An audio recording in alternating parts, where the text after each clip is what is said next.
Amasan hiti tabang nikho pha epewa ipau pathe ithangwa wina he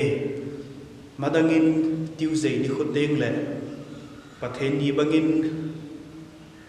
suti mu thei thei ina che khom zivin hiti chun Pathen ho khom na ho ina nei zivin ahin lockdown ze in hiti tabang kai khom na ho om thei ta pon tuni hin hobung to ko na noizin hiti hin van noi khanto machal na technology te ho himang cha in online na kai khom na ho ina nei du ti in sermon recording te ho hong ki bolin hi cha ke zong pan la thei dinga lam kai ho te sana ka chan zalin Pathen ka thang va in chule lam kai ho chunga zong ke pa thu ka sai na he tuni phat chong cha Pathen thuai ki tilkhou na din wa Jeremiah Themgao lekha bu bung som thum la thum chang thum na hi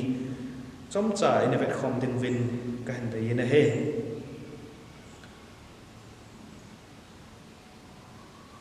pakai ki tipan heti na sein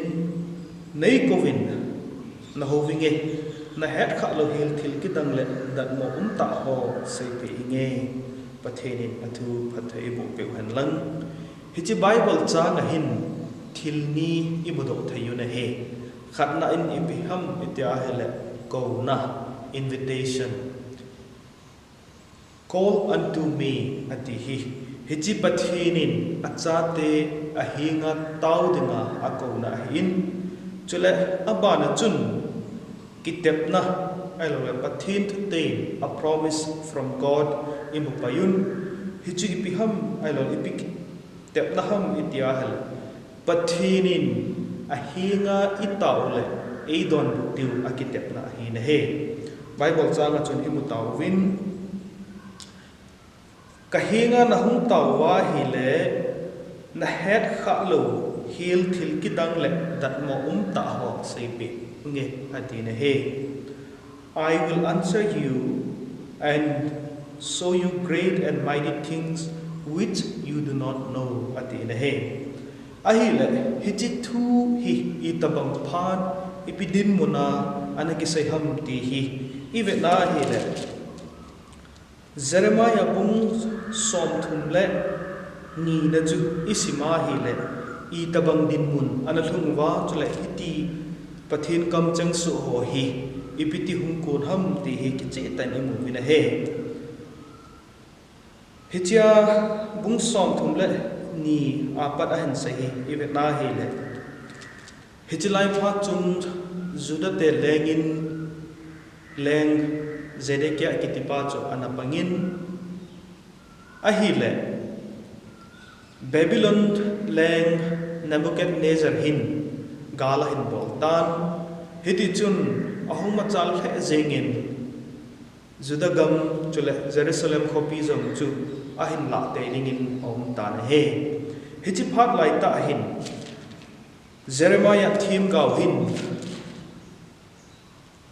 leng zedekia kom'a gau thua na sei chu biham tile hichi Nebuchadnezzar lempa hin Jerusalem khopi he han la ding nang jing ta zam gal hinga na kai ding chule hichi khopi zom hi ki su setting he tai ti in ana sei na he ala hiti tabang thu ana sei ji chun leng zedekia chu Jeremiah chunga analung hangin hiti chun anamanin songkulin anahen ta na he aila hiti tabang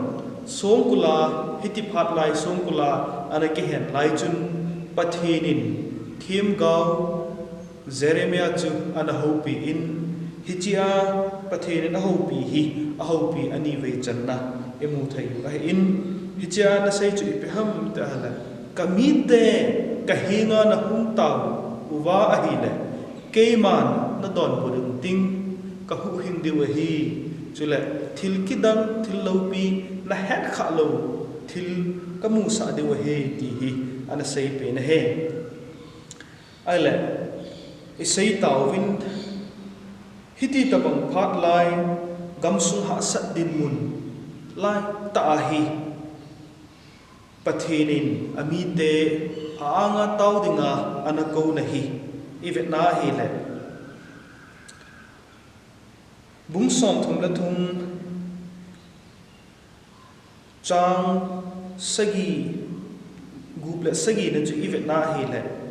ka hinga na hum tau wa hi le atia pathenin atti pi na chu pe ham ate le khopi sim phang ting amite boldam kin dange chamle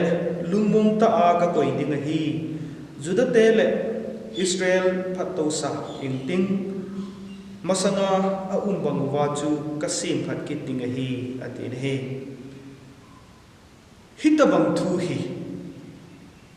gente ha sata le lungling lawa Nebuchadnezzar Babylon lengpa ki chanta lai phat wa hi pathenin lungmun na thu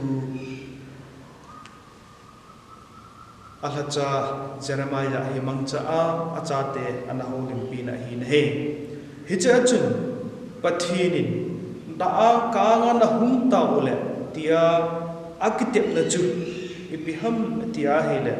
na het khah louhel thil kidang dan mom ta naseipeh unge I will answer you and show you great and mighty things which you do not know. At in English version in hitabang nampi lungzin genthaya laiya hititabang kinep na thu anazauhi I chanin lungmon tadem tihi iga ngai to la thanopom ta hi na he hijia hin pathenin achaten ama lam anatwa ama kom'a ataw ule hinjing pathenin ataw naw angai pi a chula ahin kho again theina te ho akile sa ki ting hi chulai bible changa hi imu do theyo a hi na he ala tu idin munu hi ga ngai to hite eso ke yun pandemic covid-19 zein vanoi gampum pi lockdown in hometown ichen now India chula Bangalore city sing song lockdown in part so pi thani wal langil hum tawin tu hin with certain restrictions in neu cha cha sun ka ho hungkil ha kangin hiti hin kho gen thei ta in emamun he a hin tua tham chakhe relaxation a huma neu cha hungkil ha kang wanga hin hichi dammo na pahi be tina ahipo na he nise in positive case akhang jingin hitia akhan zom jing pe a hi le nikho khat le nang la ke zom ai lo isu pi u na zom ahin pha te ding hi tiza ta in he tu la hin normal life zong hi masang to abang tapon tu lai normal life hi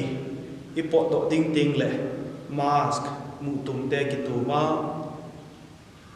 ai lo chun hung ki le ting le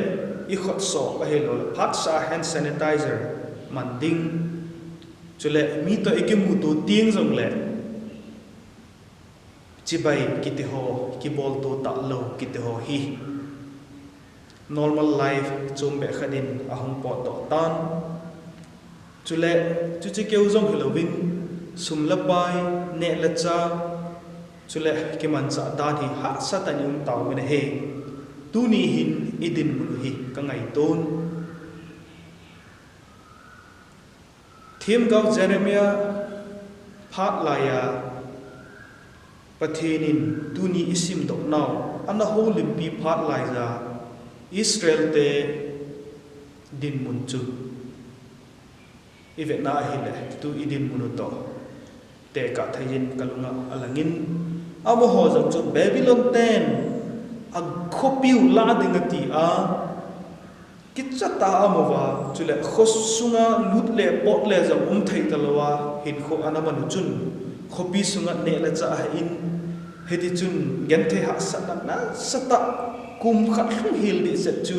hedi chun hin kho genthe tan namang win he ai le hicha Pathenin hiti tabang gen thai ta om lai ta wa ana holim pi naw le ana thute mu chei pi ham Neihin Kouvin Keiman nahin ho win ting nahet khah lo thil na sala thil lo pi ka mu sa de nahi ve na tin he tuni ni khun zong business te ho zong thil tam pi company tam pi agi khatan chule abi ta in e ho in sumla bai I hol now chule tampi in na I to now hotel industry chule beauty industry te ho zong ke hong thei talovin a om tan chi hi le na tong thei lo chule sumla bai ha sa hin tampi din I tu taw ne he hiti tabang Israel te chuchi phat laiya din mun anatu tabangin ai ho zong gen thei ha sata hin tu din mun hin taw ne he hiti tabang phara hin Pathenin Jeremiah kama anaphun do ngin tuni hin hiti tabang gen thei ha satna nel cha ha satna za cho chomin dammo veisina nei ni wa hin Pathen kom'a ke pelu rutin Pathen kom'a taw le hen Pathenin ikihin su na thei diu ihin kho imong wa zong inamat phalo thil la sata le thil lo pi ta ei bol pe thei u he ti hi tuni hin isei do no win ina lockdown a yum naw hen chule to le thamna a yum naw hen ipidin mun he zong le ilung themu win Pathen ko hitin Pathenin ki hin so thei na ding chule mu thei lo dammo we se na ko na event na diu chule iza kaya ihin kho hi Pathen khun a ibit thei na ding win phat te na hin Pathen a nga taw hitin Pathen ko jin te ti hi tunia chom cha Pathen thu a etil tilkhou na nom hen lang Pathen na thu chan che wa ding phat thai bu pi taw hen ka ki pa e